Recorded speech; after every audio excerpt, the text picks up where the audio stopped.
performance of this world premiere production of Fiery Jade Cai-Yan by Zhang R and Gregory Yutes. Cai-Yan is a legendary Chinese poet from Han Dynasty 1,800 years ago. She left us with a long autobiographical poetry and the fragments of historical record of her time. The character Cai-Yan is very famous in China. She was the daughter of a prime minister, and she was abducted by an invading Mongolian army, married a Xiongnu Mongolian prince up there, had 2 children. After about 12 years was then ransomed back to China, having to leave her kids behind. Was married a 3rd time to another Chinese court nobleman who was sentenced to die. And she went to the new king's court, barefoot, in rags, and pled for her husband's life.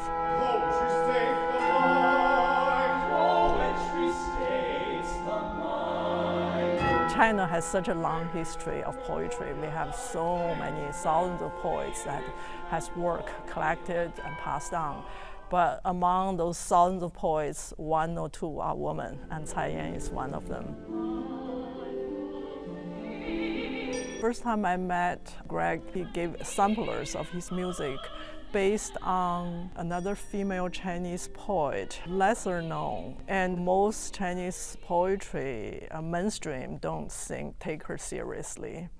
And but the fact that Greg, among all these famous Chinese poets, chose a woman courtesan's work to compose music was really struck me as something like a kindred spirit, someone who recognized the female voice importance, which is really lacking from the narratives of the Chinese narratives.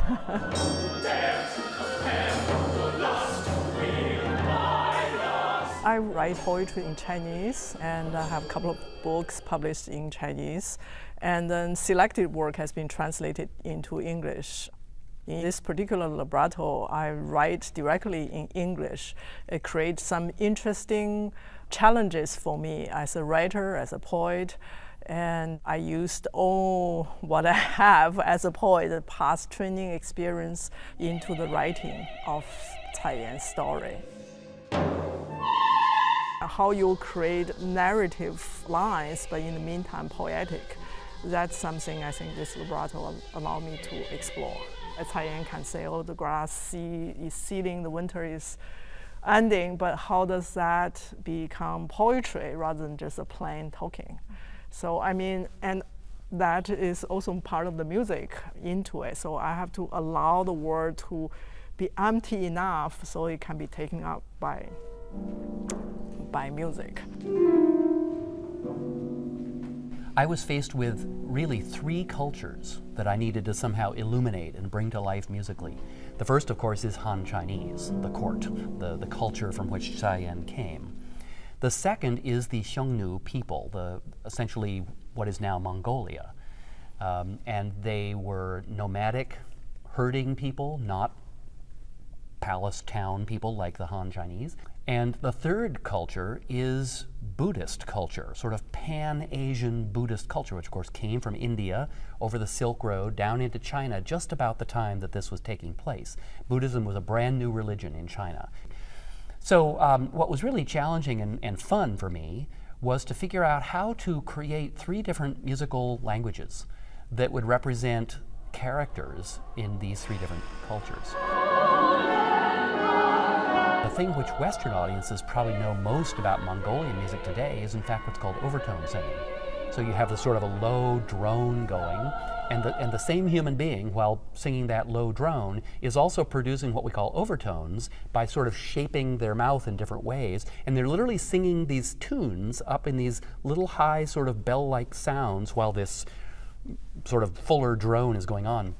So this is quite well known. People know the name of a particular area called Tuva now. Tuvan overtone singing. It's become quite well known in Europe and the US.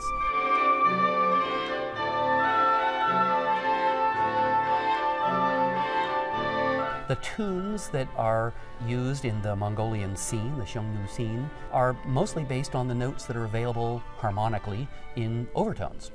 And that gives them a really different sound than the sort of Han court music. For the Buddhist music, I listen to a lot of Indian ragas. And I'm aware of the fact that that's kind of a stretch, but the fact is we know really nothing about what Indian music or Buddhist music might have sounded like 1800 years ago. To at least acknowledge India as the source, and I listen to a lot of different ragas, which are scales and sort of song performance traditions, you could say, based on pitches. I listen to a lot of these, which again provided both a very different musical sound and also it seemed somehow appropriate to me. This opera gave me the opportunity to pull together all the things that I have experimented with over 25 years of allowing China to influence my music.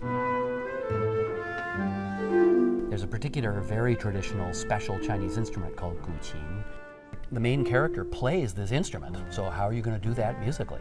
It was one of the experiments that I probably 20 years ago I had faced before. I wanted to emulate the sound of this Chinese instrument but using Western instruments. So I had discovered at the time that using a harp and a cello worked very well. And the cello puts down his or her bow and pizzicatos, meaning plucks the string, and then slides, so you get this sort of boing. And then the harp plucks the string, and that sounds like the open string of a guqin being played. So you get this bong that rings very well, and then you get boing, bong, bong. It is really quite magical.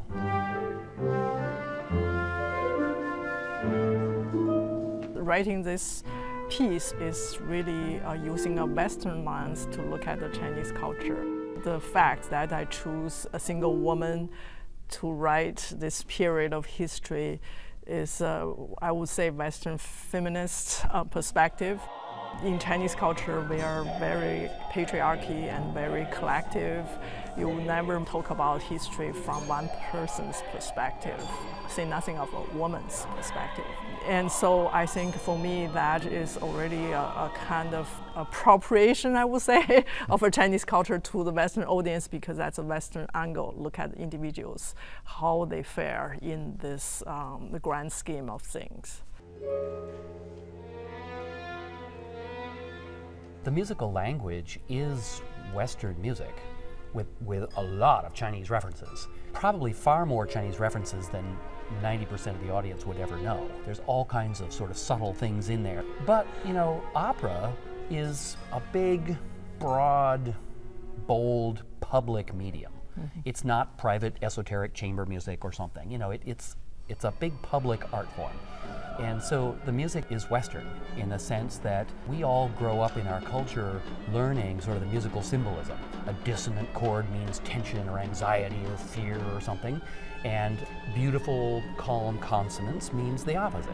So I'm using that kind of musical grammar.